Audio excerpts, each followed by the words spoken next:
This isn't my sign or my office, but I really love that. Big ideas, small beginnings. It's true. Speaking of small beginnings and new things, yeah, as usual, some things are happening. You remember how I just told you that I was getting rid of 4LC Studios because I had to make room for some other things?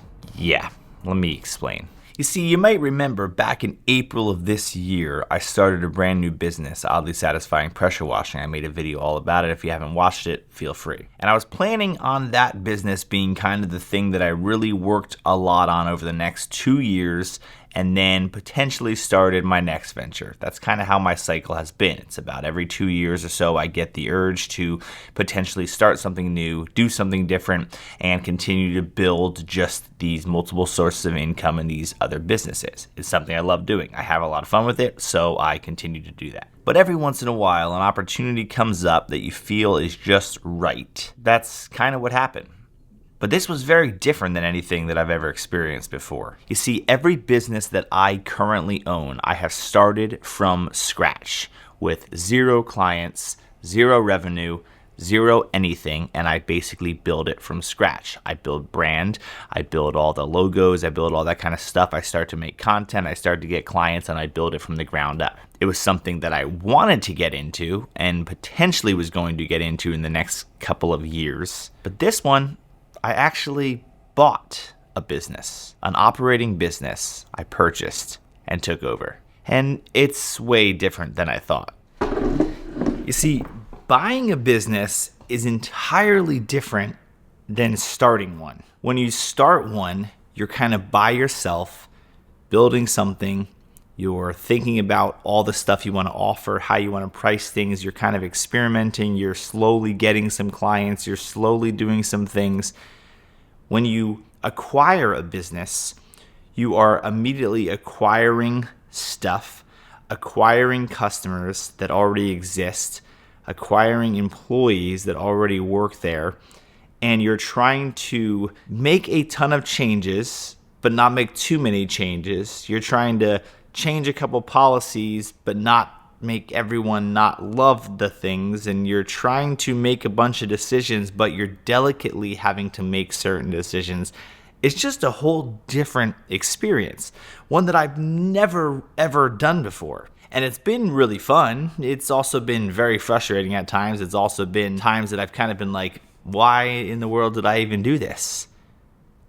But I love challenges. What's been interesting though is that I think one of my skill sets is evaluating businesses, giving them recommendations on things that I think they could improve and how to be more efficient and how to save costs and how to look at numbers and how to evaluate just overall health and performance and all those. I think that's actually a skill set of mine. It's the reason why I do a lot of consultations with people, and I think that they have success when I help them because I'm good at looking at how things are operating and coming up with better ways and more efficient ways to do things. And this is the opportunity that I basically get to do that, but it's actually my business simultaneously. I get to go into something that was operating with a good amount of business, with a good amount of employees, and I get to say, here's what I think we should do.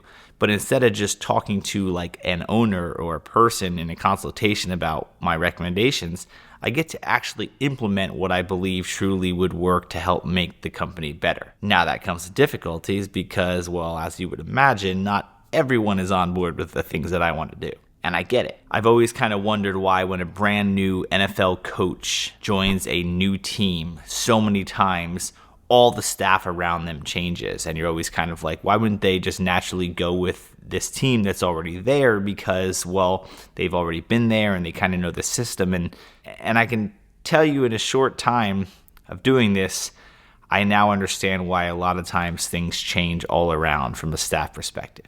It's not that you're going in there forcing anybody out. It's just that when people are used to things a certain way, they can't always adapt to a new way of thinking because in their opinion, the way they did it was the correct way. If you've been wondering why I've been pretty quiet on YouTube over the last month and a half, it's because, well, all of this happened unbelievably fast. I had the very first conversation with this business owner in the middle of December, and January 1st, I owned the business. And since January 1st, I have been working my tail off, learning, putting systems in place, hiring, firing, a whole lot of things that came out of nowhere that I wasn't really anticipating, but I couldn't pass up the opportunity.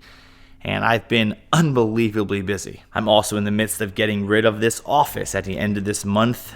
This is no longer Scaling Creative headquarters, and in fact, Scaling Creative is not even going to have an office for now because we just don't really need one. So there's so many things going on that I really haven't had the brain power to even talk to the camera. Every time I go to sit down and talk to the camera, I feel like my brain is just fried and I have nothing to say. But I'm excited to share more about this new business. Oh, and I almost forgot. I didn't even tell you what the business is. I bought a bakery.